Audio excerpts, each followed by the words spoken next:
Hi everyone and welcome back. In this video we're going to start to shift the focus of the season from general prep cross-country training, your summer-based training, and we're going to start to explore the second part of, actually the third part of your macrocycle, because you want to start with a transitionary rest period, followed by general prep. And now we're starting to look at, as we look at planning the cross-country macrocycle or season, the specific prep phase, that third phase of your year, the second phase where workouts are the focus of the training or just anything you're doing. So what we're really going to focus in here are, what are the adaptations do we want during specific prep, because this is where things start to shift from really just focusing on 2 of the 3 energy contribution mechanics in humans.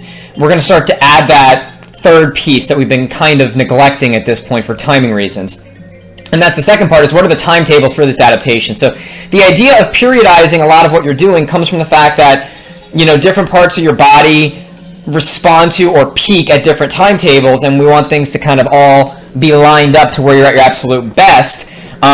For example, at probably your state meet, if you're a high school coach or whatever your most important meet, this is the picture of our 2019 boys team, and it was just after the Class 4A state meet. It was fortunate enough to be our 4th straight trip to the state meet.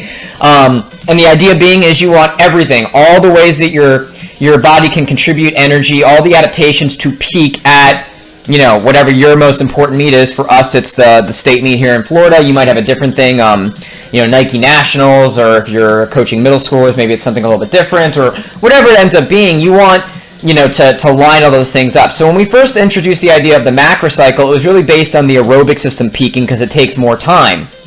And there's a video in the description down below that just talks about the whole timetable. Now we're shifting after we've had about half of our training already developed, so we're kind of looking into the future here. I'm filming this on June 17th, so we're, you know, still at the beginning of actually in practice doing general preparation workout. So specific prep would be much after this, but it's about halfway through the year because of the timing of all this. So let's go ahead and get right into it. I'm Kyle Giacono. I'm the head boys cross country and track coach at Wharton High School in Tampa, Florida, and I have been for the last 7 years. If you'd like a closer look at my credentials, they are on the screen.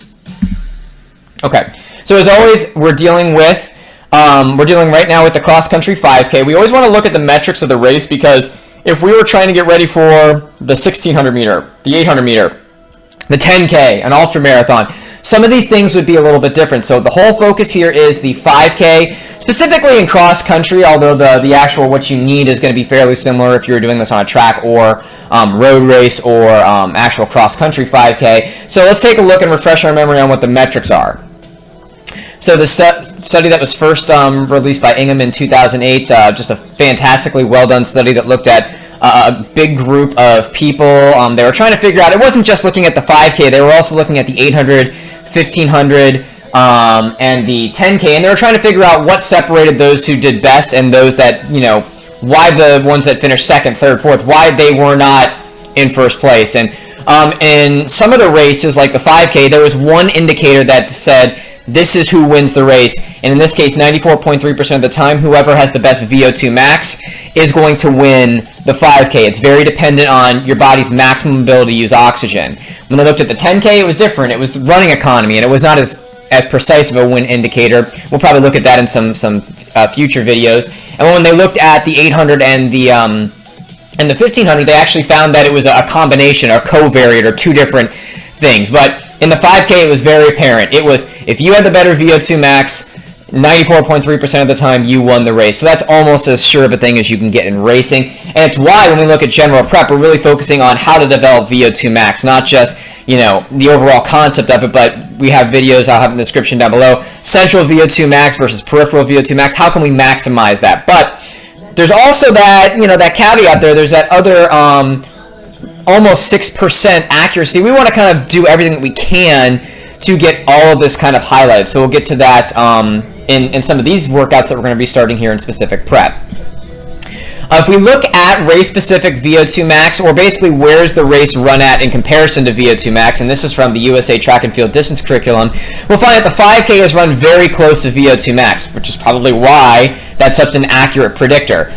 One of the best tests for VO2 max in the field is 2 miles to exhaustion and then take the mile pace. So as you'll see, the 5K, which is 3.1 mile, you're obviously not going to run it at your VO2 max. That's impossible because it's longer, but it's pretty close. If you're running it at race pace, it's 97% of it. So it's a little bit slower, but it's very close to VO2 max. Again, hence that very close percentage of accuracy.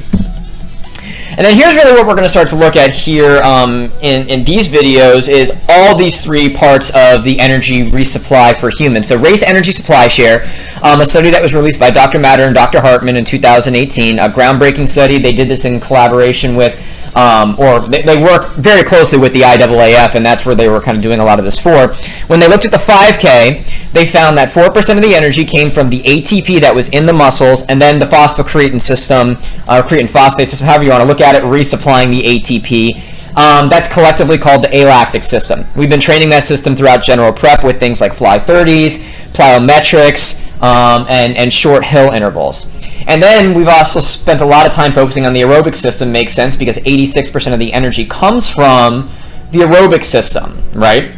Hence the idea of VO2 max. That's a maximum ability to use oxygen. That's why we spend so much time on this, basically the first half of the training year. We add that to the 4%, we're at 90%. That's pretty good, but where's the other 10%? These are the workouts we're going to start to look at here in specific prep because the anaerobic glycolytic system, the longer speed system, it's not as fast as the ATP creatine phosphate or the alactic system, but it's much faster than the aerobic system. It's kind of that in between, but it does come with a nasty waste product of the accumulation of acid that can eventually cause fatigue. And in fact, every time you run a 5K or a 2 mile to exhaustion, it's the acid level that's eventually going to make you stop. That's what causes the fatigue in both of those races. When you're dealing with 10K and things like that, it's other factors that are involved. There's going to be some accumulation at 10K, but especially at the marathon, unless you just go out and go too fast, it's not ever going to be acid that's going to be the issue with, say, a race like that. So these are the things that we're starting to look at here now with these new workouts that we're going to be dealing with here in specific prep. So the law of training specificity, basically every training session has a specific effect on the athlete, okay, which may or may not be desired for the event. The idea being is if we had started anaerobic glycolytic training, say on June 15th is when we were allowed to start working with our kids again here in Hillsborough County, where Wharton High School is, because of the COVID-19 pandemic.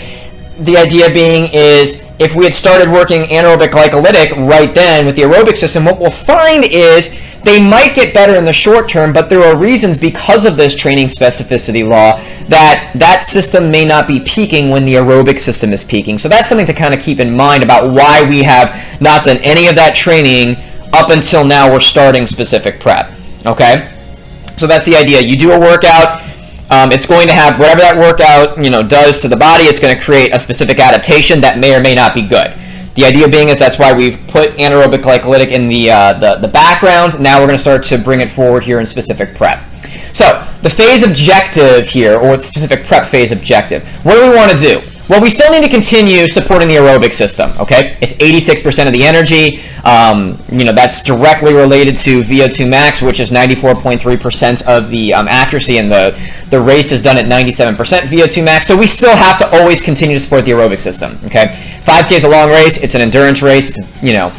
Unless you're dealing with, Olympic-type athletes, it's considered a distance race. At that level, it starts to almost be considered almost like a middle distance race just because of the other races that are involved. But we have to continue to support the aerobic system, and I put that first because I don't want people to think that this is now all going to be about, anaerobic glycolytic training or acid-based training. The aerobic system is still the king here, okay? So we have to continue supporting it. But we've done a lot of work with it previously, so we've built something up. So now we can start to, and we also have to continue supporting the alactic system because that's something we've been doing throughout general prep too. But now we have to start, okay, not fully, we're going to starting to support the anaerobic glycolytic system. So this is still not going to be the focus, but we need to start introducing it in a smart, tactical way so that by the end of the season, we've got this 4%, this 10%, and this 86% adding up to the best 100% that you can be or your runners can be,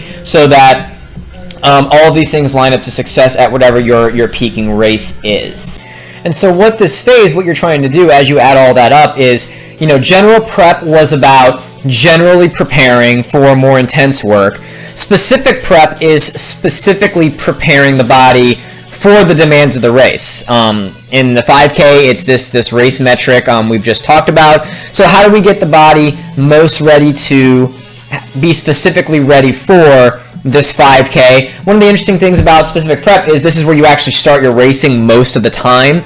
So that's also part of it. You're actually doing the races, so you're seeing how things sort of fit in, but you're also doing workouts that are going to specifically prepare you for the demands of whatever that race is. In this case, we're looking at the 5K. So that's really the difference between general prep. You're just generally preparing for something more intense later on. Specific prep, you are specifically preparing for the demands of that race.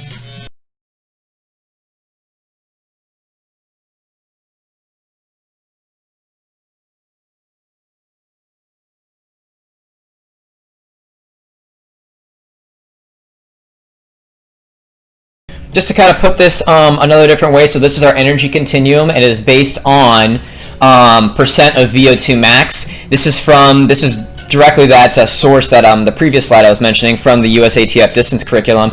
So the workouts that we've been doing throughout general prep were on the aerobic side. So based on VO2 max, this is fastest aerobic pace. We were doing VO2 max or aerobic power type workouts right here at 100, and really should be 101 to 98%. This is a little bit of an older graphic that needs to be updated with the newest science.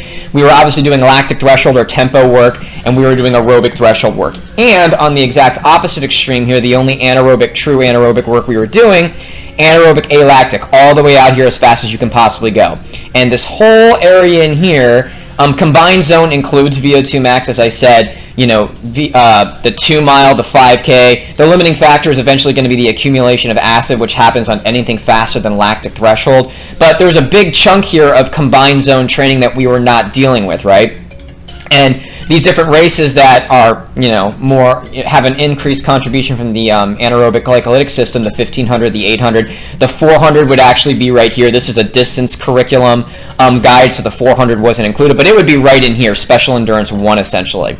So those are the things we've been doing through general prep. What are we now starting to add? Well, we're really going to look at extensive tempo and intensive tempo. So that's the idea of starting to increase some of these things. What we'll find is that these are not as high intensity as some of these other type workouts. So extensive tempo actually does include VO2 max, but it comes out a little bit further.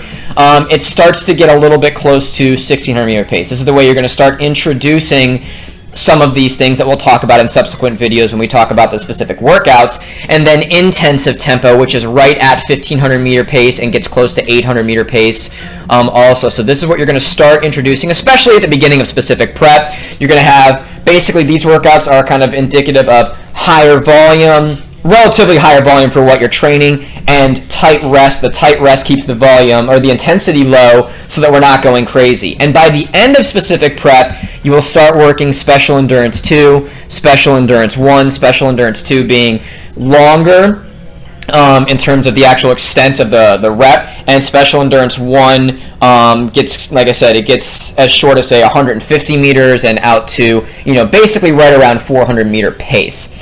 I think there are smart ways that you can do special 1 and special 2 with distance runners, especially in the 5K, based more on time than truly distance, and that'll be something we'll talk about later in specific prep. We have to kind of introduce these lower intensities, 70 to 80% best effort, 80 to 90% best effort. We need to introduce this to start get their body exposed to the acid a little bit more before we can start doing something like this. You would not want to jump into something like this at the very beginning. You'll notice here speed endurance, and again, this graphic probably needs to be updated. Speed endurance is slower than anaerobic alactic. This is 6 to 7 seconds. Speed endurance is characterized by as soon as the alactic rep would be done, so basically 60 meters out to about 150 meters. I do not like this type of work for the 5K. I do not like this type of work even for 2 mile 1600 meter kids. There's some reason why you would do that with an 800 meter kid or an 800 1600 meter kid, but that's obviously not the time of year that we're dealing with, so I don't even look at this in the fall time for specific prep, or you would never do it for specific prep anyway. But even when we get into pre-comp and the competitive phase, I just don't think that there's enough added from that workout that you wouldn't get from Special 1 and Special 2, and you can actually, potentially hurt a distance runner. What makes them great, really that VO2 max, that aerobic emphasis. So as you can see, as I said, we're starting to increase this anaerobic glycolytic. Aerobic power, like I said, this idea of extensive tempo, it just kind of bridges the gap. You don't do a lot of these, maybe 1 or 2, and you can also do them as a really good placeholder workout if you're trying to keep the anaerobic system kind of tuned up a little bit, but you don't want to go crazy maybe 2 days before the state meet. An extensive tempo workout is a fantastic way of doing it to keep those enzymes kind of active and everything. So that's where we've been, and this is where we're going here in specific prep with these 4 new workout types that we're adding. So let's talk about the aerobic system improvement. We'll kind of recap this. We've talked about this throughout general prep, and we'll see why we had to start this earlier. So really important, myoglobin. Your body's going to produce more myoglobin. This is what pulls oxygen from red blood cells into the working muscles so that your body can actually use it. So the aerobic system, your body has to build myoglobin, okay? Your body has to create or build more aerobic enzymes to use energy aerobically. Your body has to create more mitochondria, and the mitochondria it has are going to get bigger from the same type of training that produces myoglobin. So everything I've said here is build, create, build, create, build, create. Okay, interesting. We have to have the red blood cells we have to improve them. We have to make them better. Okay, so again, we're building something.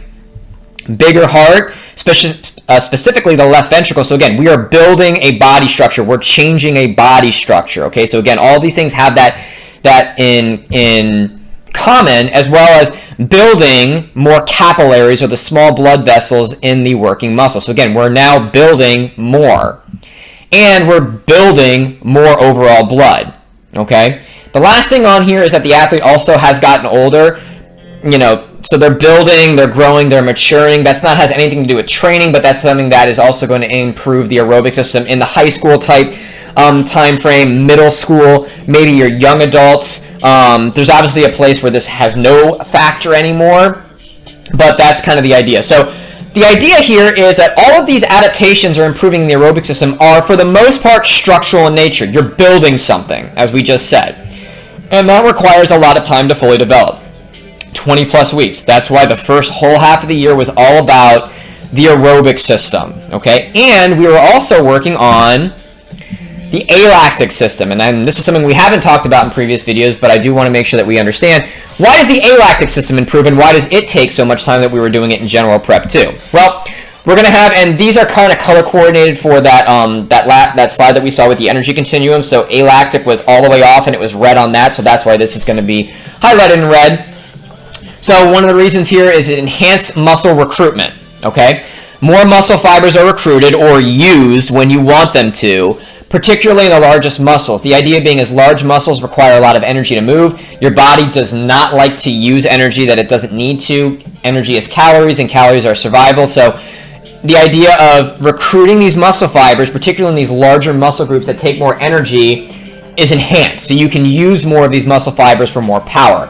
And it really starts with the signaling from the central nervous system. We talk about things like fly 30s, fast as you can possibly go, plyometric type thing. It starts with the central nervous system, and then it builds to actually recruiting the muscle. So it's sending the pathways, the neurotransmitters to get these muscle fibers recruited in the larger muscles. So that is one of the big reasons why the alactic system improves, probably the biggest reason.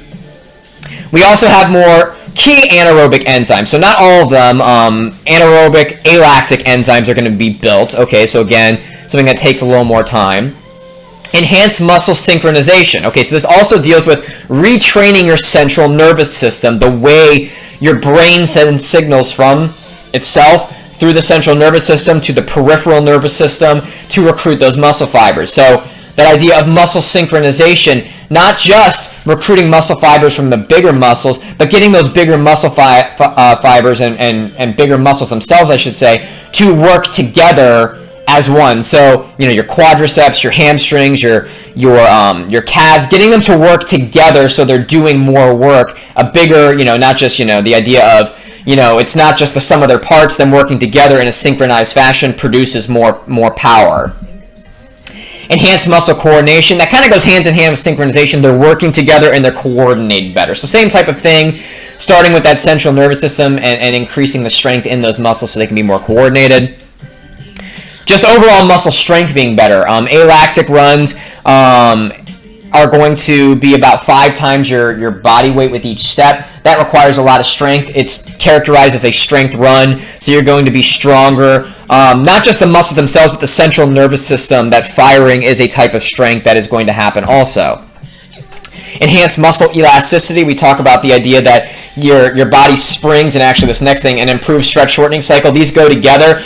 The body sends energy as a kinetic chain through everything, and if you improve this through the Alactic system, you get more free energy. 10 to 30% of the energy can be supplied without actual muscle contraction through enhanced muscle elasticity and the improved stretch shortening cycle. So a lot of these things you can see are very complex, as well as the athlete's gotten older. That's still going to be a factor with the age group that we're dealing with here. So the idea being is these adaptations in improving the Alactic system come a lot from retraining the central nervous system, okay? That's the idea of muscle memory. It really is the idea of central nervous system memory. Building those pathways, making the ability for the neurotransmitters to fire quickly through the nerve endings to the working muscles. Retraining the central nervous system takes a lot of time. And improving the muscle traits, things like the elasticity, the stretch shortening cycle, the coordination, and all those things. You're changing the muscle traits in the same way that you were changing body traits in the aerobic system, like the bigger heart and the more capillaries. That requires a lot of time, and that's going to be undefined. These are things that take multiple seasons stacked up on top of each other to see that difference. Actually, today on June 17th, the third official, our official conditioning, we did a Fly 30 workout, an Alactic workout. And I went back and I looked at some of our best kids. Our fastest kid today went 3.26 in Fly 30s, and I went back and looked at, he's now going into his senior year. The first time he ever did it, he was 4.64. So he's gotten that much better in his Fly 30s. He was 3.26 here. 3.26 here today. Now, his best time ever from the end of last track season was 3.16. So there was a little regression. We hadn't done this. Obviously, the world was shut down for a little bit here, or at least the United States was. So we have to kind of get that kind of retrained and everything again. And in fact, the comment I gave him was, he just sort of looked out of sorts, a little bit not as coordinated, as synchronized, because we were asking him to go as fast as possible. We haven't done this in a long time. So the idea being is it's undefined, and you see those growth, in a very undefined amount of time. It takes a lot of time, but when it does start to stack up, when you see a distance kid who can go 3.26, and the systems kid actually did not bring his spikes that day, you really kind of realize that you've really retrained the central nervous system to demand this to be firing quickly, as well as the idea of the muscles just applying more energy. But these are all things that we've been training throughout general prep. What's the new thing that we're adding to the table here? And the new thing that we are adding to the table, as we've already kind of talked about here, is the anaerobic glycolic system. So what makes that system improve, and why is it so different from the structural adaptations that you see from the aerobic system that take 20 plus weeks, the central nervous system, and strength gains that are indicative of the Alactic system that are basically undefined? And why is this one so different? Well, let's take a look at what the improvements are to this system. So the big one here, the big one that's going to take up most of the screen, is increased acid buffering capacity. We talk about all of these workouts accumulate acid, right? So VO2 max workouts do accumulate acid too, but it's not nearly as much as the ones we're dealing with here, right? So and anything from lactic threshold and slower, you're not accumulating acid because your aerobic system and the glycolytic system, which is always being used. And when I talk about training the anaerobic glycolytic system, we're talking about workouts that do this, accumulate the acid, okay? And that's why they're different, because this energy system has been working, even on your long runs, your recovery runs, it's always been working. We're now just doing it to where this system takes a lot more of the control, it increases the acid, and now the aerobic system, like it could on the lactic threshold days, or aerobic threshold days, it can't neutralize the acid through the mitochondria and that way of producing energy through the aerobic system. And we talk about the alactic system. Yeah, you're producing a lot of energy with the alactic energy system, but that doesn't, alactic means without acid. That energy system last about 6 seconds. So if you're doing those workouts right, you're also not going to accumulate acid. Now there will be acid because you just sitting here watching this program, you're going to have an acid level at rest of about 0.8 to, I believe it's 1.5 millimoles of lactate, but it doesn't accumulate until over 2.5. So the idea being is this energy system has always been working. We didn't stop training it by doing all these other things, but now we need it to be the focus.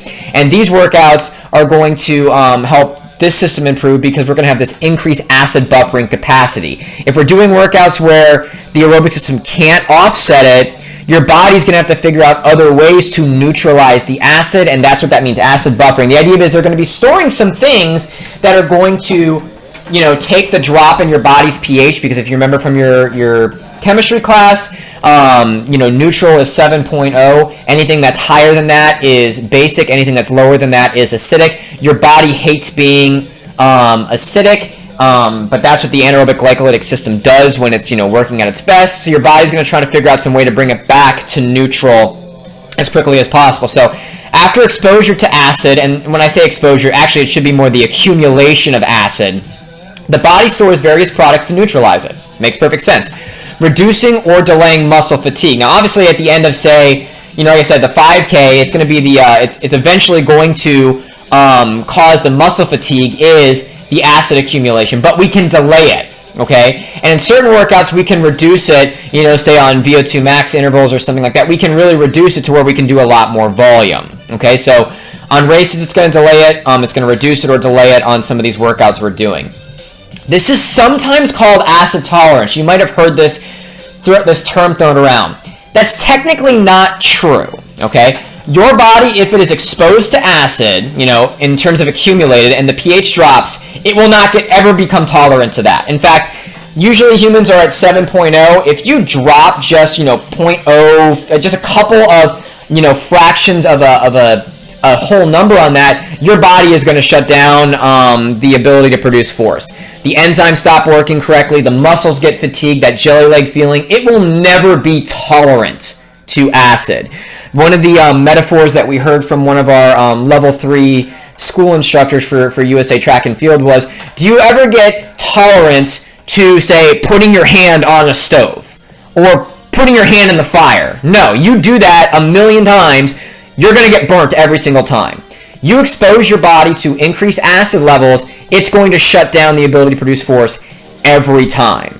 What would you do to not burn your hand on a stove? You put an oven mitt on. Think of this storing of acid buffering capacity or products as putting an oven mitt on, okay? You're just putting it, basically the oven mitt, on different parts of your body so that the acid doesn't hurt it long enough. It's not going to have that direct exposure nearly as much. So just think of it like that. We're not being tolerant to the acid. The acid is going to shut us down one way or another. How can we put some kind of buffering agent between our cells and the acid so that it does not cause us to shut down or causes us to shut down later when we're ready to stop, at the end of the race, hopefully? And there are 3 main ones. There's some other ones, but one of the biggest ones is hemoglobin, okay? This actually starts from what we're doing right now in general prep. Hemoglobin is what's on blood. We talk about more blood as an aerobic adaptation. Well, hemoglobin is what carries the oxygen on your blood, okay? Hemoglobin in and of itself is actually basic, okay? It has a base pH. It's higher than 7.0. So having more of this, more blood, and because of this, more hemoglobin in your bloodstream, as your cells start to release acid because the cells are getting too acidic themselves, having this hemoglobin in your blood, it's going to help reduce buffer some of this acid to keep your pH a little bit closer to 7. You're going to also have more sodium bicarbonate. That sounds interesting. Sodium bicarbonate, you might have heard. You have a, acid burn, something like that, and you're having like a sour stomach because of too much acid. Sodium bicarbonate is in a lot of those products that you take because of heartburn, an upset stomach, things like that, because it neutralizes the acid in that part of your body. Your body can also store sodium bicarbonate in the cells that have been exposed to the acid and shut down previously. Your body knows, I don't really like that. I'm going to store some of this in the working muscles, just like having more hemoglobin in the blood, so that this doesn't happen later on. Interesting enough, the blood plasma proteins, just like in the hemoglobin, having more of this is also going to be a buffering capacity. So as the cells, maybe it's using the sodium bicarbonate as much as it can, but it still cannot neutralize some of the acid, and the acid gets released into the bloodstream. Well, this is the second line of defense, the hemoglobin and the more blood protein, plasma proteins. Those are all collectively doing the same thing, okay? So the body is, has that more hemoglobin. It's storing these products like sodium bicarbonate. There's more than just sodium bicarbonate, but that's one of them. Those are all things that are not really structural in nature. Having more blood definitely is, but the storing of sodium bicarbonate is not. And the blood protein. So these are different things that are not nearly as structural in nature as we talked about, and they're not training the central nervous system. So we're already kind of looking at a different here. We're dealing with biochemistry here. We're not dealing with body structures, and that's sort of what is changing the game here a little bit. We're also going to have increased muscle strength, absolutely. If you have stronger muscles, you can go faster. That comes with training the alactic system also, but it helps the anaerobic glycolytic system as well. More anaerobic enzymes and anaerobic glycolytic enzymes comes from, you're producing energy with the anaerobic glycolytic system at a higher rate. Your body says, well, this joker's doing a lot of this. I better have some more ways of supplying the energy with this energy system. And improved mental toughness. Again, you can't really become tolerant to the acid, but you can become a little bit more at peace with the fact that some of these workouts are going to hurt. Your middle distance type runners, the ones that would rather do, intervals of 200s or something like that as opposed to a long run. These are the kids that probably can store a little bit more of this. I wouldn't say that they're necessarily more mental tough, but they kind of jump more into it. And even your distance kids, I find that my kids by the end of the season, they kind of like maybe Special 1 a little bit more than Special Endurance 2, but they don't hate this, and I think it comes with that idea of mental toughness, or maybe just coming to peace with the idea that this is going to help them because they know that these things are happening in the body, especially with the buffering capacity, and it's going to allow them to have a better finish because it's reducing and delaying that muscle fatigue. And just like the other ones, the athlete has gotten older, we have to account for that also. So as we said, the difference here is that the adaptations for improving the anaerobic glycolytic system are mostly biochemical, the idea of storing these buffering agents, okay? They require less time. Now, it's 9 to 11 weeks. That's still not, never, right? It's not doing it 4 weeks before the state meet and thinking anything's going to happen. That's not the case here. But the idea being is that it takes about half the amount of time as the aerobic system, okay? So if we were to do this earlier on, and the interesting thing is your body, as they store some of these things, especially things like the sodium bicarbonate, after 11 weeks, and it could be 9 to 11 weeks. Some people peak earlier, some people peak later. We had a great, fantastic runner who's now currently in college. He was a 3-time top 10 kid in the state. He was somebody who peaked early, even though he was very, very, very fast. And we had to kind of always account for that in his training and things like that. And we would always kind of delay some of these things with him because we knew that if it was 9 to 11 weeks, he would peak at 9. So if we were training everybody else to peak at 11, we kind of had to delay things a little bit with him. And you can hold this for about maybe 2 weeks. We'll talk about that in tapering workouts at the end of the season. But the idea being is, if you do this earlier and now it's, and I think that a lot of times what will happen is people will start speed work, sometimes it's too early. Maybe they do it throughout the entire summer, and they're great in, say, August and September because that's 11 weeks from when they started, and they just can never get back to that part in, say, October or November when the important meets are. The ability to store some of these things goes into a down cycle. Okay, so that's one of the problems that you end up having. So that's why you don't want to start this too early, because you don't want that down cycle to happen until you're ready for it during the transitionary period. So let's kind of look at how this plays out with these two main energy systems kind of tied together, because the alactic system, it just kind of is a constantly upward trajectory because of those things we talked about, the central nervous system, the strength gains and things like that. Those are things that don't really go into cycles, but when we look at the aerobic versus the anaerobic development, there definitely is two timetables that we're dealing with here, and we just looked at it. So this is this is not 100% scientific. It's sort of a general idea of how these workouts, or how these two systems, I should say, peak. So the aerobic system is in red. the anaerobic system is in orange, okay? Let's say that we start training on week 1 and we start doing aerobic training and anaerobic training from the get-go, okay? We will find that the aerobic system has this very, consistent and steady increase. It's slower than the aerobic system, and at 20 weeks, you'll see that kind of starts to level out. If we were to extend this out, you will find that there can be a peaking window of up to about 4 weeks with the aerobic system, and then there would eventually be a little bit of a downward cycle. The aerobic system doesn't downward cycle nearly as much as the anaerobic system. We start the same thing here, and we see faster improvements. Why does this improve faster than the aerobic system?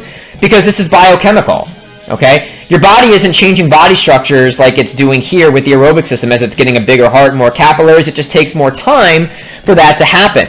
The improvements happen a whole lot faster here because your body's like, forget this. I'm not letting all this acid just sit in the bloodstream and the working muscles. I'm going to start storing those buffer capacity now. It's like, oh, this is great. Look at this. Oh, look, we're just having these fantastic improvements in all these things. We're storing more of this neutralizing factors. We're getting stronger. The athlete's getting a little bit older, and boom, we get to, after 11 weeks, it starts to peak out, and after about, say, 13, 14 weeks, what's going to happen? This system is going to really drop off. So after that 11 weeks, like I said, you can hold it for about 2, maybe even 3, but then, oh man, it is going to drop off in a really surprising way, because you can see these kids, they're just clicking on all cylinders, and then it just drops off like no tomorrow because it can't buffer the acid. It can't neutralize the acid the way it was doing before because your body just can't do it the whole time. What's the best scenario? Is to shift this line over so that we're starting more like in here, and then these lines are going to match up to where this peak and this peak are lined up together at, say, the state meet.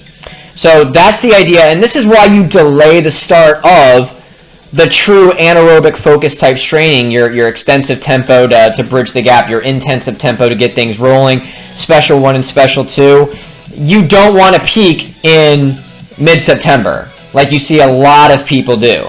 You want this to peak at the same time this peaks. The alactic system is always chugging along, just getting those small micro improvements, and then you want all these things to come together at the state meet, and then you go into a transitionary period where you give them some rest before, in this case, the track season, and then you start things again at a better starting point because you have about 3 weeks in between. So again, this is not a scientific graph. It was just me kind of going through it and figuring out where these numbers basically line up and why these two things happen. Structures take longer to develop. Biochemical things take much less time to develop, so they improve much quicker. And this is why this can trick you. In the same way that I've said in previous videos, the aerobic system can trick you. You can get a lot of the way there, 86% of the way in terms of the 5K, in terms of energy development with just the aerobic system. So that scares people off from doing any anaerobic training. We'll talk about in subsequent videos why you definitely need to factor this in, because 86% is good, but that's only a B. We want an A, so the idea being is we want this to be as important and as proved as it can be at the same time. But you can obviously see why this can also trick you for the other reason. You start out and you do this, and maybe it's July, and you start doing some of these things, and your kid comes out and it's August, and they're right about here, and you're like, man, this is great, look what we did, and oh man, our second race, look at that, they've had a huge PR, and oh, look at that, it's fantastic, and then it just drops off, and you just can't figure out what happened. There's no way of getting this back. After you have to just wait a while and kind of redo the cycle essentially. So that's the idea of periodizing, and it's this whole idea of biochemical takes less time, structures take much more time. So let's take a look at the time frame here on a fictitious macrocycle where we put specific prep in, where it starts and finishes, and how much time you might need for the specific prep development. Okay, so this is our fictitious macrocycle. This is simply based off of the calendar that I'm dealing with here in Florida, where our state meet is on hopefully November 7th, and the idea of a 23-week calendar, it just kind of works out that, obviously over 20 weeks is what you're looking for the aerobic system. General prep ending on this week here, August 9th through the 15th. A lot of books might say, and training guides might say about 10 weeks for general prep. The reason why, and I've talked about this in previous videos, I like giving 1 more week. It just kind of works out because this is our first day of school, hopefully in Hillsborough County. So I don't want to change things up and start adding some of these more, I don't want to say intense workouts, but really changing things and adding that stress as they're going back to school. it just kind of, I think, works out for us to do one more week of general prep. The only workouts that we kind of changed here that are really general prep into specific prep are medium hill intervals, and I'll talk about that as the very first workout when we talk about specifics, actual workouts in specific prep. But this basically looks like a general prep week, because it is. You got your medium hills, you got a long run of about 10 miles, a tempo run of about 25 to 30 minutes. Got alactic, again, you got to get the Alactic System in here, and then the medium hills is also going to be a little bit of alactic too. Got a recovery run of 45 minutes, and we've got VO2 max intervals, 4 times mile, 5 times 1200, a 50-mile week. That's a general prep week. Then you would jump here into specific prep. I also like that it lined up where I've talked about in previous hill videos, and I'll probably do a whole video just talking about hill progression.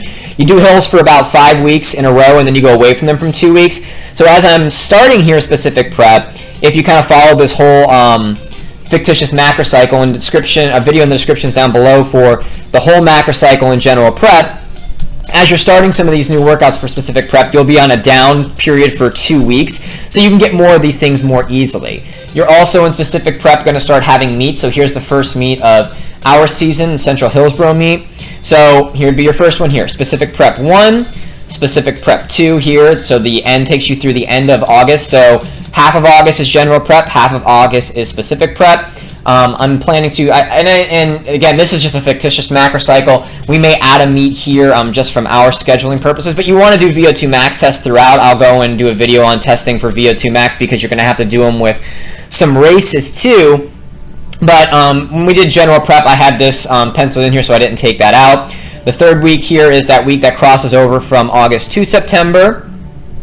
We've got a meet here and a meet here 2 in a row. Through specific prep 4 and specific prep 5. What you'll find here is we'll also start doing some different workouts, not only with the anaerobic glycolic system, but we're going to progress with the hills themselves. So basically, the right amount of specifically preparing. So general prep is just general preparation. Specific preparation, you're preparing for the specific demands of the race. How long does that take? About 5 weeks. You're going to be introducing extensive tempo and you know, for maybe a workout or two, and then going right into intensive tempo. You've progressed on your hills, and by the end of specific prep, you're going to be doing true special endurance 1, special endurance 2 type workouts as you're starting to have these races that are also going to change, and that's part of specific prep too. Having these workouts changes the training.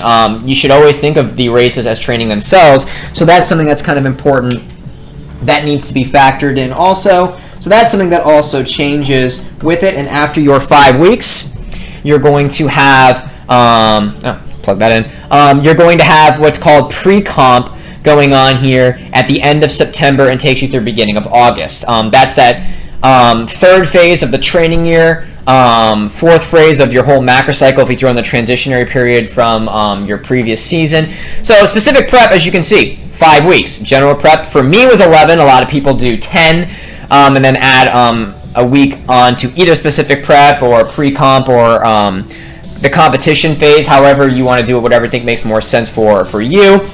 But that's really all it takes, 5 weeks. 5 weeks is about half the timetable to start prepping the glycolytic system, right? So that's all you're doing. You're just kind of starting to prep it, and then the second half of it, you can really go gung-ho on the glycolytic workouts while you're still supporting the aerobic system and the alactic system. So that's just kind of an idea of the timetable, why you're doing these different changes in specific prep, why you wouldn't have been doing these in general prep.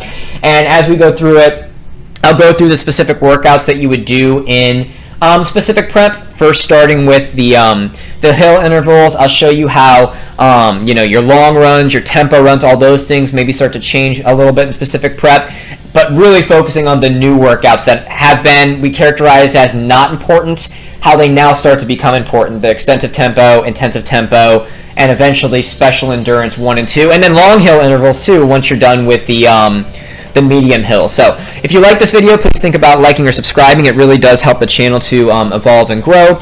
If you found it helpful, maybe share it around with some other people who might find this helpful for either their own training or training other people. And until next time, this has been Coachy TV.